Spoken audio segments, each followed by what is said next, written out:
The following program is being brought to you on the Voice America Business Channel. For more information about our network and to check our additional show hosts and topics of interest, please visit voiceamericabusiness.com. The Voice America Talk Radio Network is the worldwide leader in live Internet talk radio. Visit voiceamerica.com. The views and ideas expressed on the following program are strictly those of the host or guests and do not necessarily reflect the views and ideas held by the Voice America Talk Radio Network, its staff, and management.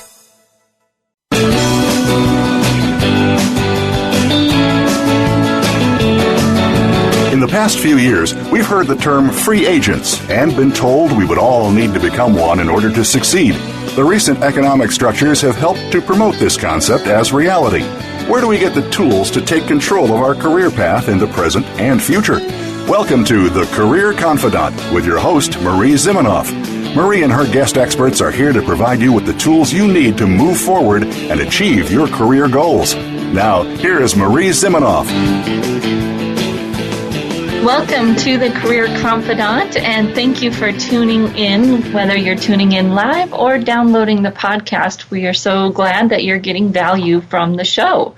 This is your host, Marie Zimenoff, and as the promo kind of tells you, if you're listening to that, we are here to help you get the tools and resources and skills that you need to take control of your own career, knowing that in today's world, we are becoming more and more in charge of where we go and if we're successful and in gaining the skills that we need to be able to do those things, to move up in our career, to find new jobs, to start our own businesses. We're kind of on our own.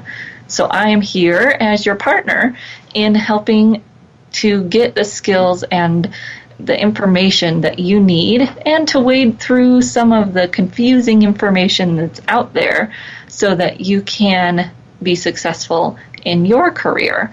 And as always, if you have questions for me or want to make a comment, you're more than welcome to call in live at 866-472-5790, or you can email me at Marie, M-A-R-I-E, at astrategicadvantage.com with your questions.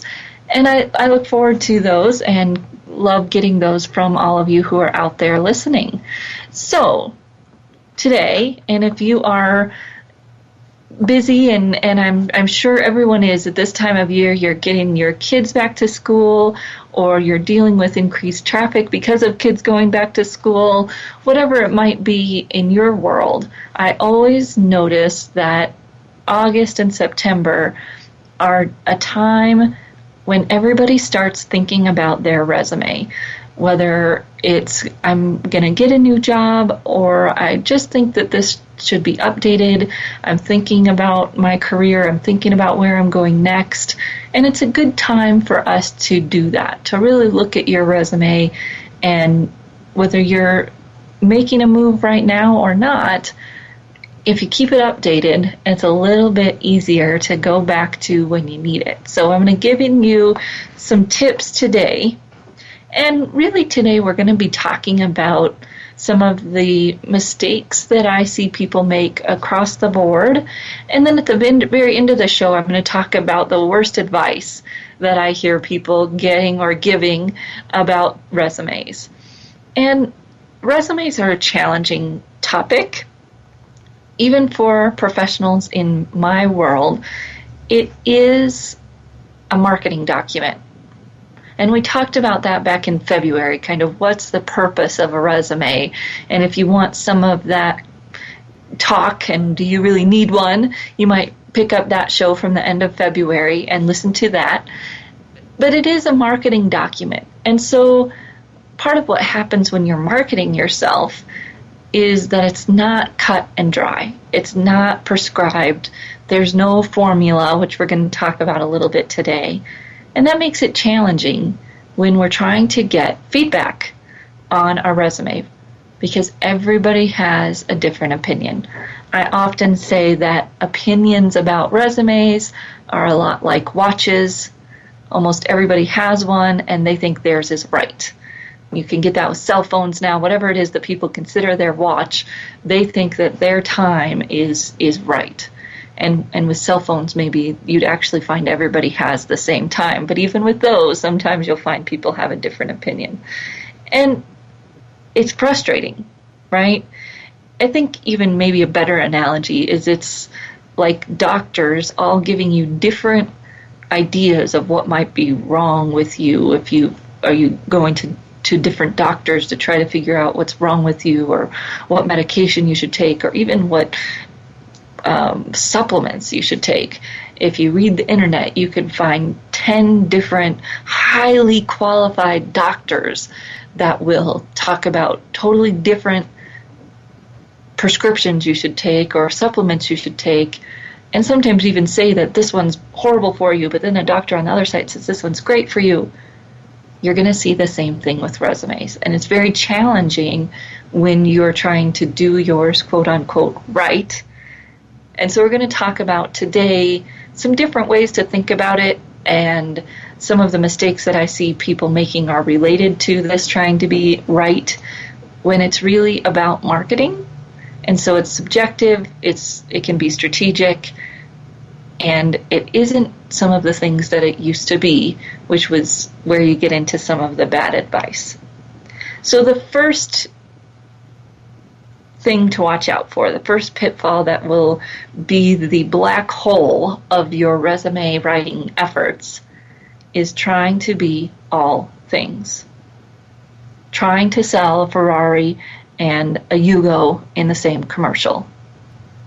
Whatever analogy you want to come up with, when you are trying to shove too many products into a marketing piece, you lose the value, you lose the ability to connect with your target audience. It just doesn't work.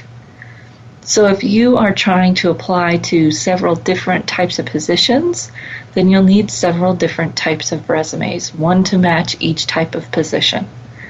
And the more that you can be clear about those different buckets, right? I call them the what and where, what type of work and where being the kinds of businesses, industries, and sometimes even the geography can matter. It drives the target audience, the where does, and the what is the product. If you can get focus on those two things and create some little buckets and write resumes that market each bucket, you will have so much easier time writing your resume. When you are trying to write a resume that will appeal to, I was working with a client who was trying to get jobs in academics, right? A program coordinator, research coordinator types of jobs in academics, or maybe some kind of program coordinator role in the hospitals, or maybe some kind of training role in a business, right? You can see really quickly how speaking to all those different skill sets, audiences, needs, pains is going to become challenging. So create your buckets and be able to do your effective marketing by knowing the product that you're selling to those people and what their needs are specific to that audience. The challenging thing about doing this is that it starts to feel like we are narrowing and cutting things out. Good. If you feel that little nudge of, I don't know, it seems like I'm narrowing, then you're probably doing it right? Because when you're open to everything, you stand for nothing. You hear that a lot, but when you're struggling with your resume, ask yourself, am I really focused? Because when you're focused, it's much easier to write. When you're focused, you know what you're writing about. When you're focused, you know what your target audience is looking for and what's important to them. And we'll talk more about that, but that's really the foundation of your resume. The other thing that I do that helps with that focus is put a title on the top of your resume. Right? You've got your name, your address block or LinkedIn profile, email, whatever it is you've got there as contact information. Then I want a headline, if you will. And that title is the thesis of the essay that is your resume, right? That title is the bow that says, this is the package that I'm creating. If you can't put a title on there, you're not focused enough. If you want to take the job title that you're applying for and put it up there, and then build a resume that speaks to that, that's perfectly fine. Again, if you're doing that for 10 different types of jobs, you're going to wear yourself out. So the more focused you can build your search, the less you'll have to change your document, and the more effective each document will be. So thinking about your focus, that is the first challenge. Right? Your first challenge is to really think about, am I trying to be all things to all people, or do I have a clear idea of what I'm selling and who I'm selling it to?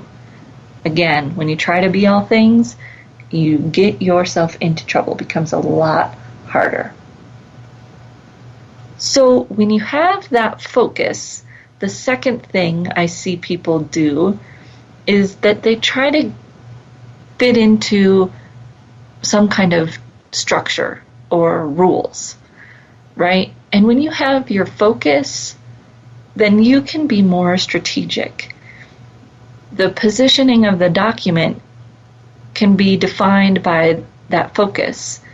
You can filter all the advice that you get by understanding your focus, understanding what you're trying to promote and who you're trying to promote it to.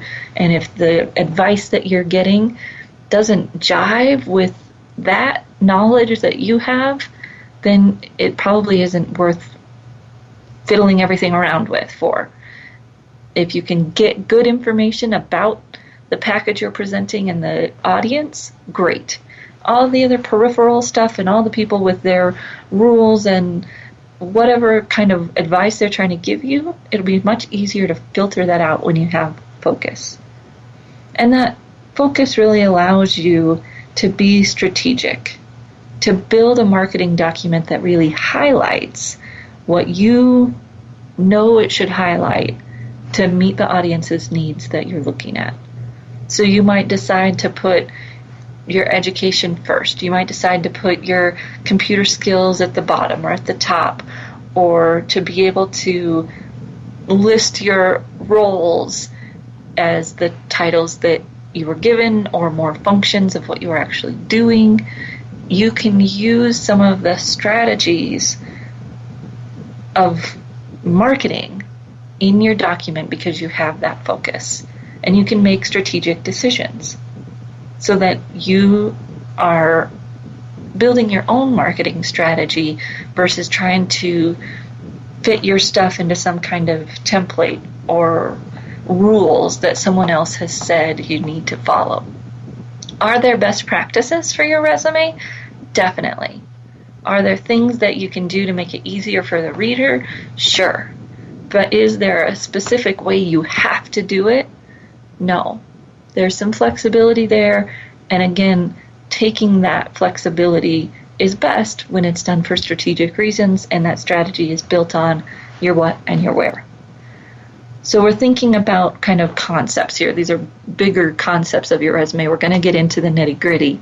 But that mindset that you start with your resume is probably the most important. Understanding that it's a marketing document, that if you're trying to be all things, you're going to have a hard time writing it, and it's going to fall flat almost no matter where you send it. And that the document isn't a one-size-fits-all strategy. Resume writing isn't a science per se. It's an art if you want to take that approach.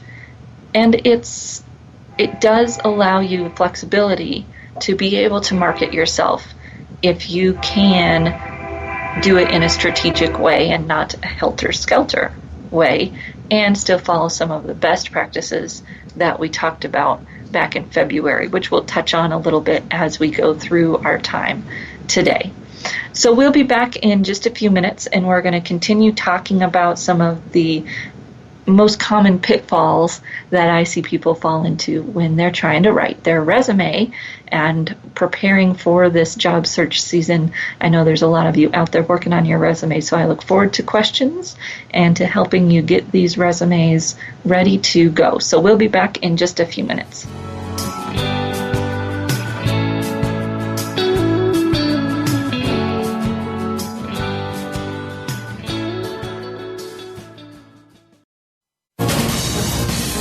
Voice America Business Network, the bottom line in business. You know that the career landscape has changed and that you need to be proactive about managing your career. You can have the foresight, skills, and confidence you need to take charge of your career and seize opportunities. A strategic advantage and career expert, Marie Zimenoff has helped thousands of leaders like you get focused, get found, and get hired. Visit getcareersmart.com to find out more. That's getcareersmart.com or call 800-521-2080 to schedule your complimentary consultation. We hear it and read about it every day in the news. America is heading over a fiscal cliff. Home prices are still receding and unemployment growing. How can you preserve and increase your wealth in this kind of economy? Tune in to Turning Hard Times into Good Times with host Jay Taylor. Jay will explain the decline of our monetary system and the economy and will give you winning investment ideas and the tools to protect and increase your wealth. Turning Hard Times into Good Times with Jay Taylor can be heard Tuesdays at 3 p.m. Eastern Time, 12 noon Pacific Time on the Voice America Business Channel. Follow us on Twitter at VoiceAmericaTRN. Get the lowdown on guests, new shows, and your favorites. That's VoiceAmericaTRN.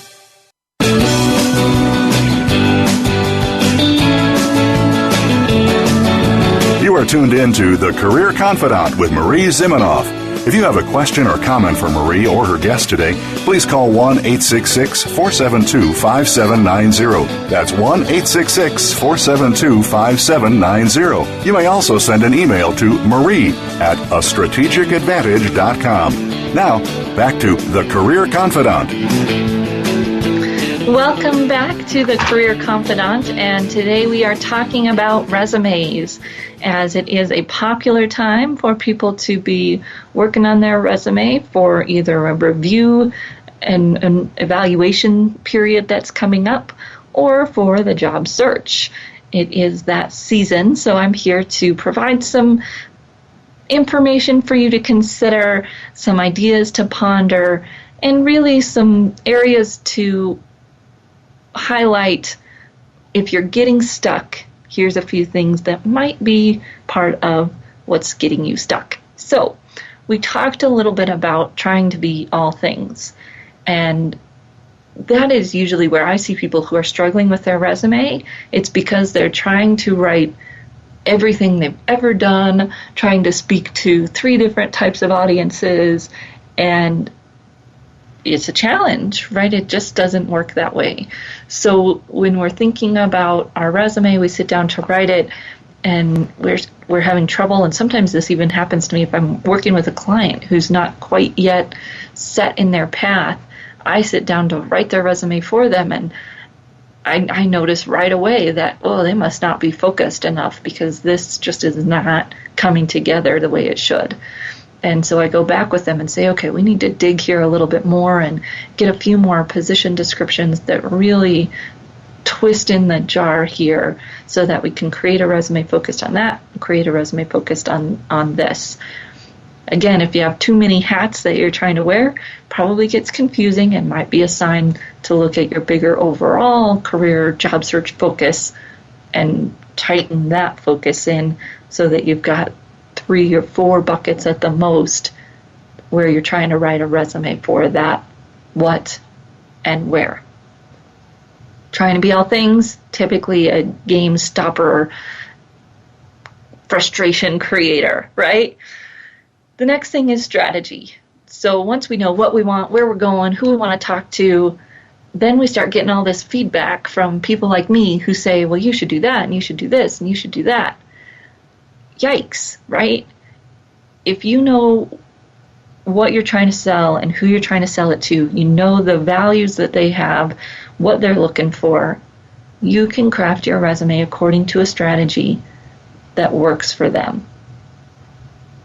A few caveats here. Most employers want to see some kind of chronological work history if you're in any kind of professional position, administrative assistant position, and manager, director, executive. They want to see what you did, where you did it, give me some tangible value. And it's really hard to do that if you pull the accomplishments and meat away from the companies, like in a skills-based or functional resume. So be careful with that. It can be a good strategy. It can work. And if you think you're quote-unquote transitioning and that's why you're doing it, just go back and think about, will the employer want to see my work history? Is my work history a differentiator? Will it help me compete against other people? Or do I really want to look more entry level because that's what a skills-based or functional resume does to you? Or do I really want to highlight a skill set because I really think I'm making a big change? And I put big emphasis on a big change. I was talking with a lady a few years ago who is transitioning from being an administrative assistant to a bookkeeper or accounting person. That is not a big change. And that employer will want to see her experience in a chronological setting will help her compete. If she does a skills-based resume, she's going to look entry level. She's going to be competing against all these people that maybe don't have experience, and she won't compete against them very well because she's going to look like them, versus she can look like she has experience if she uses a more chronological format. Now, talking about formats, my biggest rule, I guess, if there are any rules, be careful of templates. In fact, I would just say don't use them. Templates within Word look like everybody else's who uses the template, right? Now, are there like 2,000 different ways that you can create your resume? Actually, yes, but most people aren't that serious about it. But if you go get a book, you can create a document that uses elements of a few different things that you like, so it looks a little bit different and has some kind of a personality to it. Does it have to have color? No. Do I use color? Yes. Does it have to have lines? No. Can you use them? Yes. They're not going to mess up an applicant tracking system. So all of these different things that you can do to make it look a little bit different can help you. But even if you create a plain Jane kind of document, it'll be better starting from scratch than with a template, because a template also does a lot of bad things to your document. It creates tables that you might not know are there, which can hide information from applicant tracking systems. It makes it hard to move things because it's set in its certain little ways, and this is the only way it's going to do it. So don't worry about the template. Start from scratch, create a document, start with a blank document, but having something written down can be nice so you don't feel so much anxiety about that blank page. And if you want to look at samples, look at books. Look at books. Go to the library. My favorites are by Louise Kurzmark and Wendy Enelo. They've got an expert resume series. But any book of resumes published after 2008, 2009 is going to give you a good feel for the new look in resumes. And of course, the newer the book, the better you'll be at connecting with what's going on in the market today. When you look online, you get a bunch of junk, right? And I'm sorry, but About.com has some of the worst resume examples that I've ever seen. And a lot of them are that trying to be all things to all people kind of approach. Get a book. Publisher had to look at it, say that it's good stuff, and people usually have to have quite a bit of credentials before they will be published. Pat Cricito also has some great books. That's Criscto, Cricito. I'll look that up. But she also has some great books that are more focused on all the different designs that you might be able to use. But beware of the template. It makes you look like everybody else, and it's going to make it harder for you to maneuver, manipulate, do what you want to do in that document. All right, so we've got our blank page. What are we going to put on it? Well, of course, as we talked about, we're starting with our contact information and that headline. Then we've got to have our summary. About 8 years ago, the summary was this generic 4-line statement of, I'm a results-oriented sales professional, or I'm a multitasking support professional. Be careful of that summary. It still might need to have some of that language in there to demonstrate what the job description is looking for, right? And to get it through applicant tracking systems. But that summary is no longer a generic bleh of words. That summary is meant to highlight what makes you different. What is your brand? If you've listened to any of our sessions on branding, what makes you different? What makes you good at what you do? Why do you do what you do? And how can you formulate that in a professional statement, professional way? But it needs to not be generic. It needs to not be something that everybody could write about themselves. Not 1 in a million, but not everybody could copy that, paste it, put it on their resume. I want it to be about you. Short, sweet, doesn't have to be fluffy, right? It's what are you?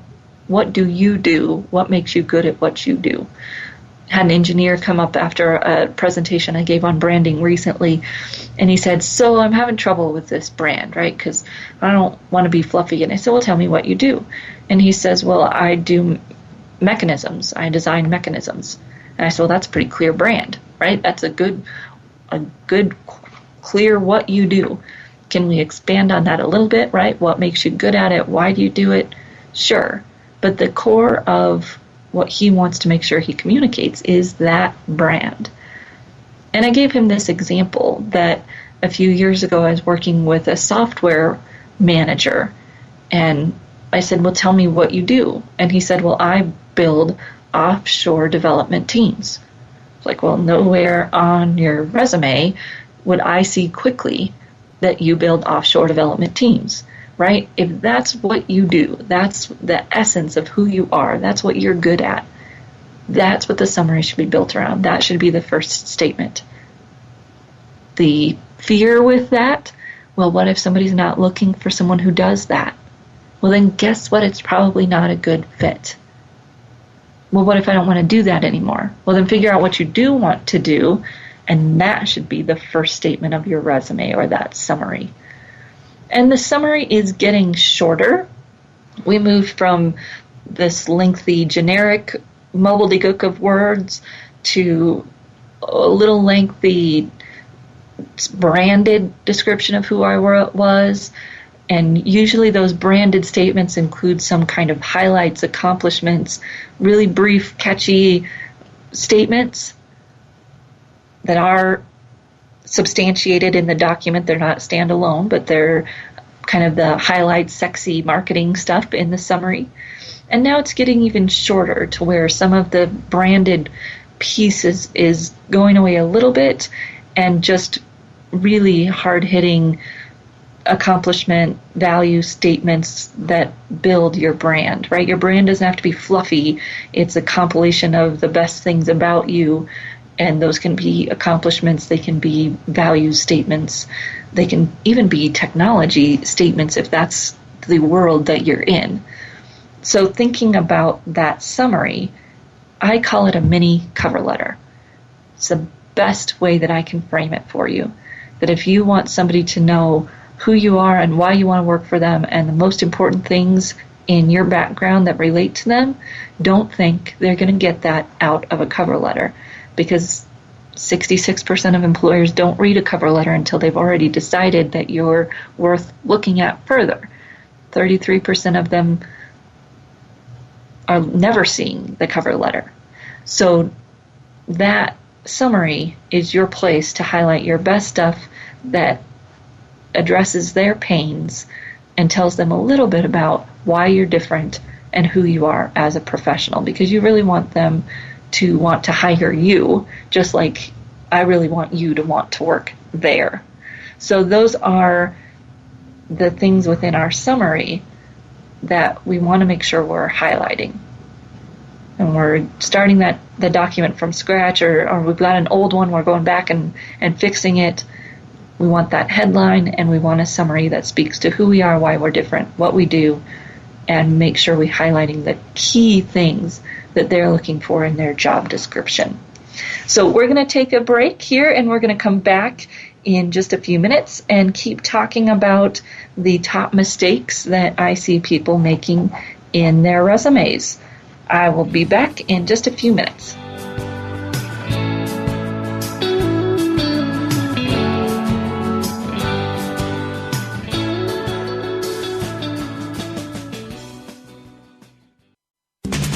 We're always talking business.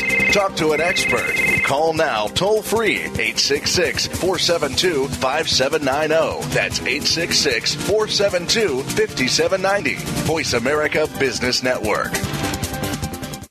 You know that the career landscape has changed and that you need to be proactive about managing your career. You can have the foresight, skills, and confidence you need to take charge of your career and seize opportunities. A strategic advantage and career expert, Marie Zimenoff has helped thousands of leaders like you get focused, get found, and get hired. Visit getcareersmart.com to find out more. That's getcareersmart.com, or call 800-521-2080 to schedule your complimentary consultation. What does a visual workplace mean to you? How does it contribute to operational excellence? And what steps do you take to put it powerfully in place? Listen to The Visual Workplace, work that makes sense, to find out.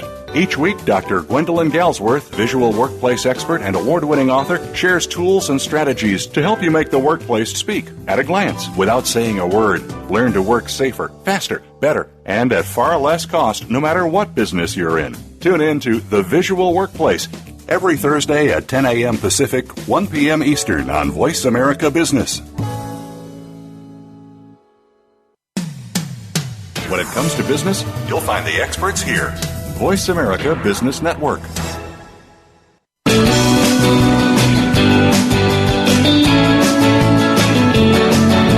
You are tuned in to The Career Confidant with Marie Zimenoff.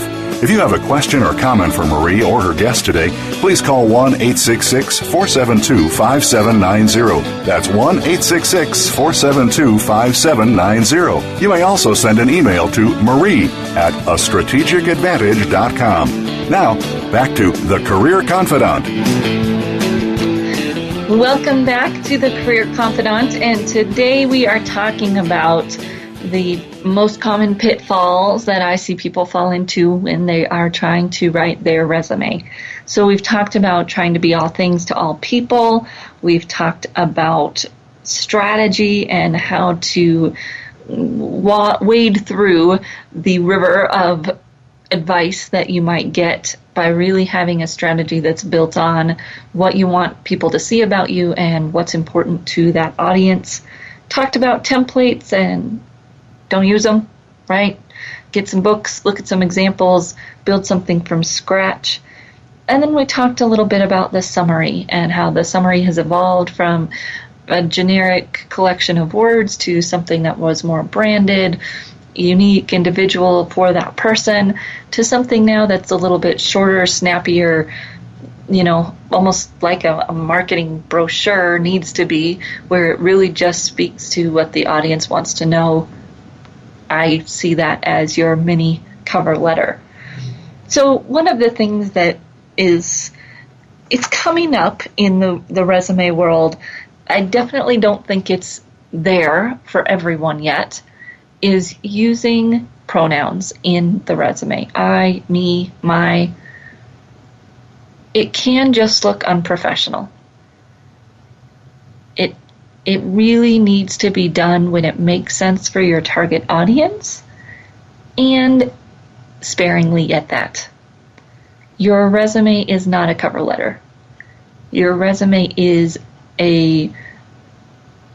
almost a value statement, accomplishment focused brochure that speaks to an audience. And when you use too many pronouns in your cover letter or in your resume, or even in your LinkedIn profile, you just sound like you are all about you. And that's going to get in your way with almost any employer. Not using pronouns in your resume makes it faster, snappier, more active, right? The verbs and not using complete sentences makes it faster to read, makes it more active. Once you start getting the full sentences in there, you really just lose your reader. I know that there's people out there who will say it makes it more your story. We can tell your story without the pronouns, and it'll be faster, snappier, easier to read. Now, can you go too far with the fast, snappy? Yes, you can make it choppy and hard to read. There's a happy medium in there somewhere, I promise. When I've got paragraphs and full sentences, I usually just don't get the information that I need. And I kind of wonder about professionalism and writing ability. I don't know why, but it's just not mainstream yet to be using those things in your resume. And so, again, that's really where you've got to decide, is that strategy makes sense for you when somebody says, oh, the newest thing is to use pronouns. Does that make sense for you? And I can tell you that if you're an engineer applying to a traditional company, it most likely 90% of the time doesn't make sense for you. If you're a salesperson, marketing person, or maybe even a technical person that's applying to a new age kind of company, then it might work. But I don't know that the benefit you get from it is worth the chance of it coming onto the desk of someone like me who would see it as unprofessional. So think about that. It's part of your strategy for sure. And when you use those things, you sound like you're all about you. So be careful. Thinking about that is going to be a challenge, and it might be really easy advice to ignore if you didn't like it anyways, right? You didn't think it fit for you anyways, and your brand, whatever it might be. We're not all expecting you to use pronouns, I promise. Most of the recruiters that I talk to really could care less either way. And when you've got them in there, it makes it harder to read because usually it requires that you're writing full sentences, which are harder to skim, which is what most people are doing with resumes, is skimming them. Cover letter, different story. You can have those things in there, and you still want to watch how much it sounds like you are about you, because that me focus is one of the other pitfalls I see people fall into, that this is all about me. My cover letter is all about me, my resume is all about me. Not really, right? It's marketing you, that's true. But when we're marketing, we're really thinking about the target audience, and we're doing things that make sense for that target audience, and we're promoting what makes sense for them. We're highlighting what makes sense for them. We're not highlighting stuff we think is important necessarily, unless we can tie it to what they need, what they're looking for. That's the strategy part, right? That's what we're talking about. So in terms of content, we've talked a little bit about philosophy and some structural stuff. In terms of content, I still see people doing this. If you have the phrase responsible for in your resume, you are out of date. And it's really easy to get up to date because you just take that out. Right? If you were responsible for managed something, just take out the responsible for and change your verb tense, and voila, you look more up to date. And it's more active, it's easier to read, gets to the point quicker, all of those things happen so easily by removing a responsible for.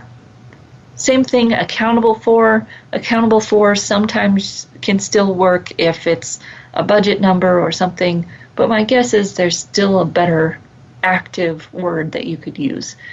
Administered, oversaw, managed, whatever it might be, whereas accountable for makes it passive, it makes it removed from you, and clunky to read.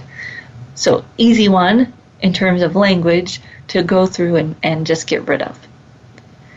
Now, of course, in content, the biggest difference maker, and the biggest difference maker that I work for with every person I work with on their resume is content.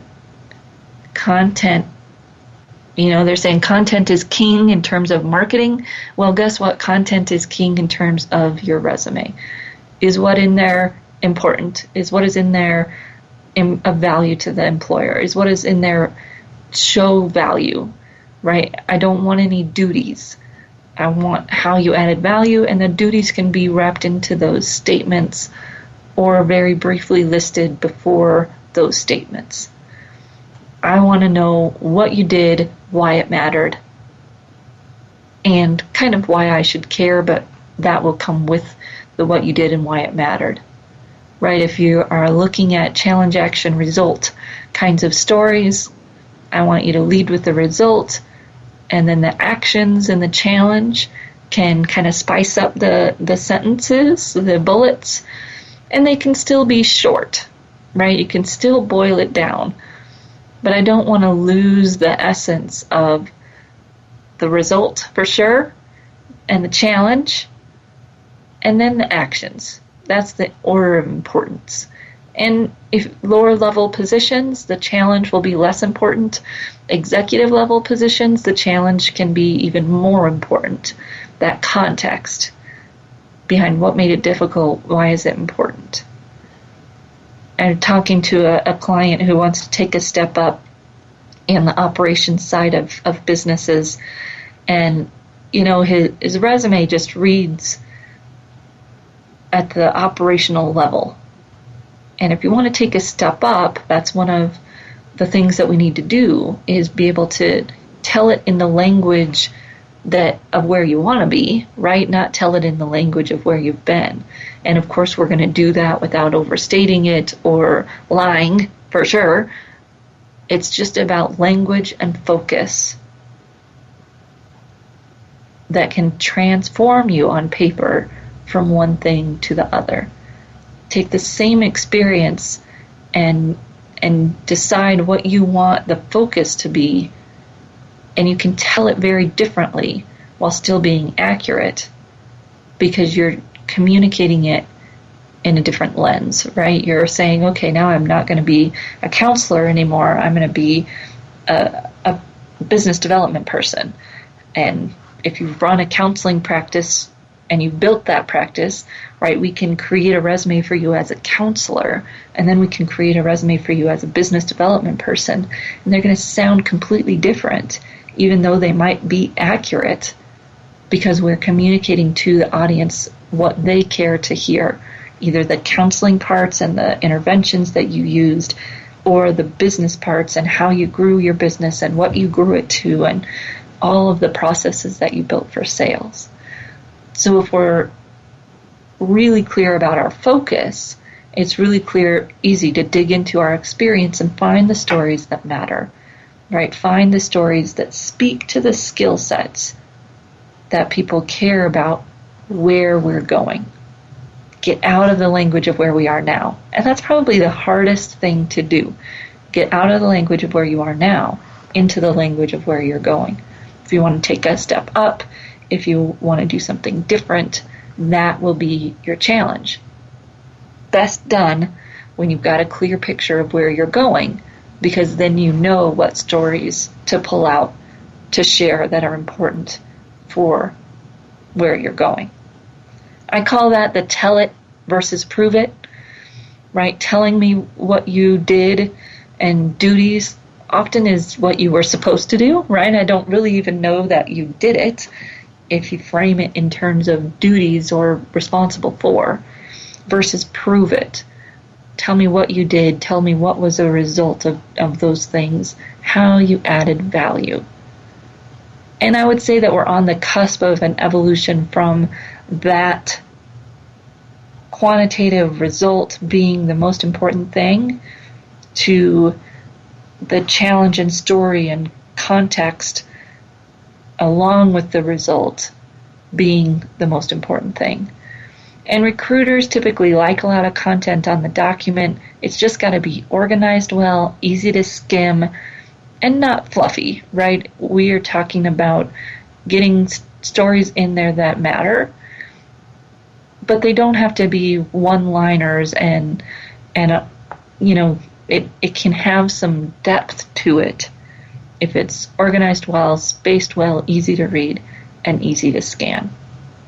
So those are the biggest mistakes that I see people making with their resume.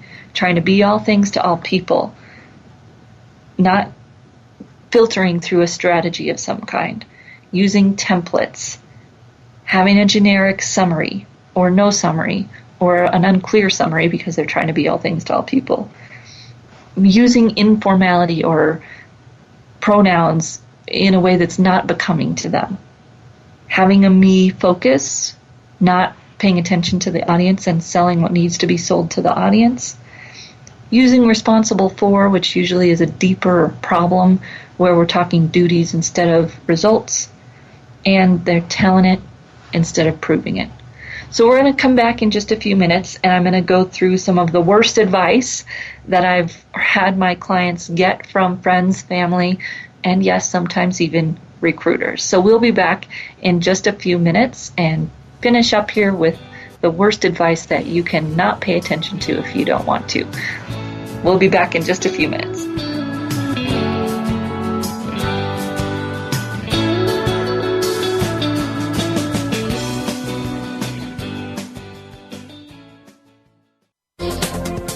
The business community's first choice in Internet Talk Radio. Voice America Business Network. You know that the career landscape has changed and that you need to be proactive about managing your career. You can have the foresight, skills, and confidence you need to take charge of your career and seize opportunities. A strategic advantage and career expert, Marie Zimenoff has helped thousands of leaders like you get focused, get found, and get hired. Visit getcareersmart.com to find out more. That's getcareersmart.com or call 800-521-2080 to schedule your complimentary consultation. The way we do banking today continues to evolve. No longer is it just brick and mortar locations or traditional banker's hours. Today, banking is 24/7. It's in the home. It's on the go. It's digital. Tune in to Breaking Banks with Brett King for a look at how traditional banking as we know it has changed due to a loss of trust, changing economic conditions and consumer behavior, government involvement, and of course, technology. What does it all mean? Listen every Thursday at 3 p.m. Eastern Time, noon Pacific on the Voice America Business Channel. Now you don't have to stay linked to your desktop or laptop. Take Voice America on the go and listen anywhere. Get our mobile app for iPhone, BlackBerry, or Android at the Apple iTunes App Store, BlackBerry App World, or Android Market.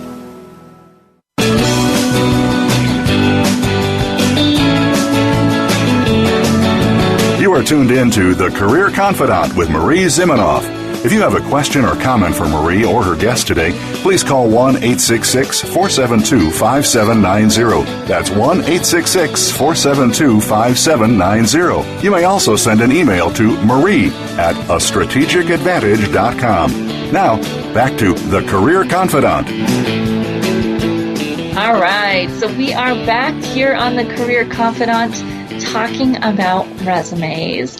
And if you are trying to get your resume ready for this upcoming fall job search season, I hope that this has been helpful to you just to think about some of the places that you might be getting stuck or doing things in a way that's not helpful for you.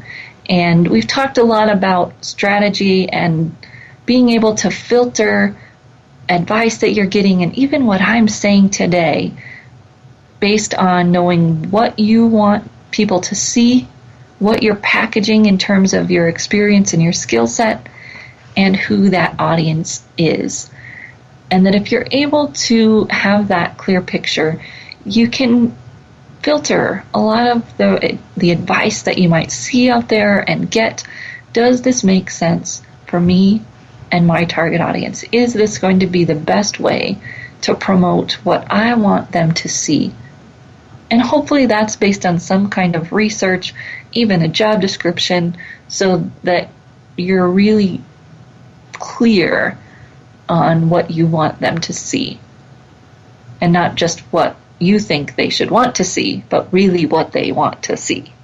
So thinking about our resume, and we start building it, and we look at some books, and then we start to get all of this feedback. And it happens to my clients, which I can think would be so frustrating because you paid for somebody to help you, and then you start to get all of this feedback. First thing is, any rule that somebody has around page numbers, don't take it to heart. Think about your strategy. When I hear somebody tell me that a resume has to be one page, I think, okay, they've only hired entry-level people. It makes sense that you would expect, and maybe even have a rule, that it has to be one page if you're hiring people with less than 7 to 10 years of experience. They should be able to get that on one page. I agree. If you are a person that has more experience than that, and you want to get paid for that experience, then it may not be the best strategy for you to have a one-page resume. Couple examples. First, working with a sales guy who made in the mid-100s, right, 150,000, would not get any interviews off of a one-page resume, was struggling. Unfortunately, had paid for that one-page resume to be built. As soon as we gave them more depth of what he'd done, the challenges that he'd overcome to make those sales. Right, sales is one of those areas where listing your quotas and your percentages no longer is a differentiator. I need to know what challenges you overcame to make that. I need to know what the goals were that you beat. Right, if you increase sales by 20%, but the goal was 30, you missed it. And so sales recruiters are getting a lot more savvy about looking at documents and really asking, what did you overcome to do this? How do I know you're really good? Because everybody's got numbers. And in one page, if you've got 15 years of sales experience and you're really trying to sell that 15 years of experience, you're going to have a hard time doing that on one page. Now, if you've got a recruiter that says, I want a one-page resume, sure, get it to them. That doesn't mean that that's how you got to do everything, which we'll talk about as one of the other bad pieces of advice. Also had a academic, and in academics, 2 pages is almost the minimum, even for high-level staff positions at a university. And working with a candidate who had publications, and we had 3 pages, but the last page was education, publications, listings of stuff that is expected in the academic world, even for staff. And somebody said, oh, you've got to have a 2-page resume. I said, you're going for a step up. Let's see what happens. For a position that really was kind of a stretch, got an interview, right? So what makes sense for that person? And what makes sense for the audience? And how can you temper some of that advice you're getting around page number? Second thing is, I just alluded to this, a recruiter might tell you that they want X, or that they think X is the best way. Well, just like anybody else, they really don't have any more knowledge or pull than anyone else in the industry. It's just how they prefer it. So adjust it for them, send it to them, but it doesn't mean that you have to do it for everybody. unless you continue to get feedback that that's what people expect.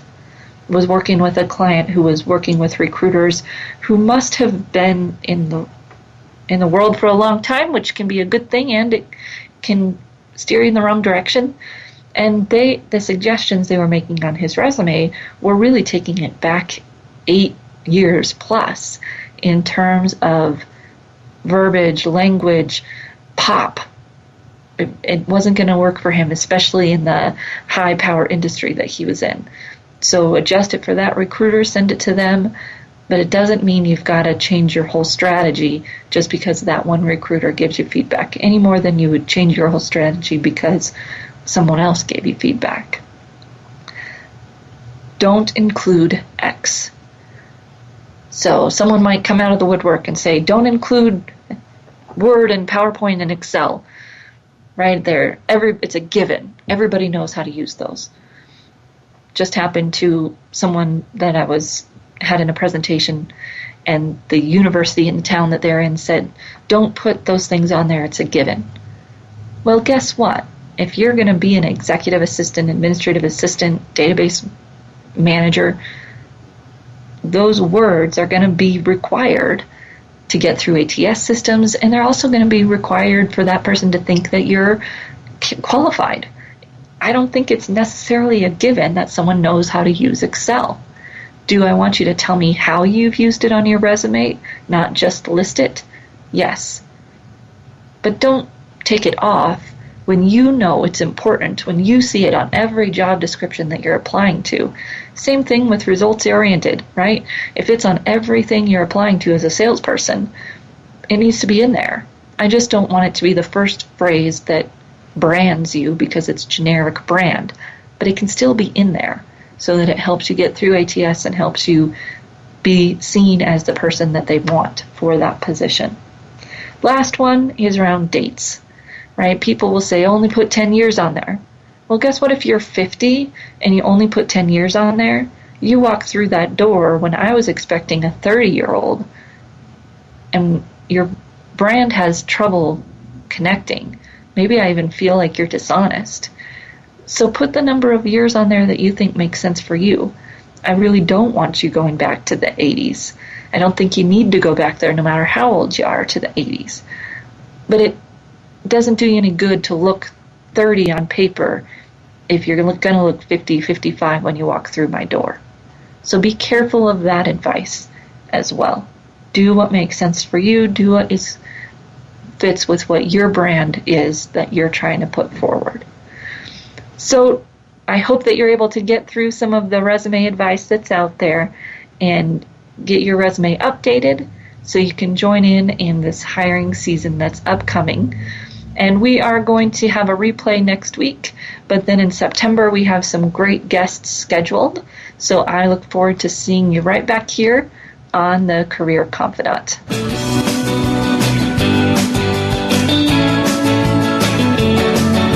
Thank you for listening to The Career Confidant. Marie Zimenoff will return again with another terrific guest next Monday at 6 p.m. Eastern Time, 3 p.m. Pacific on the Voice America Business Channel. Be sure to join us then.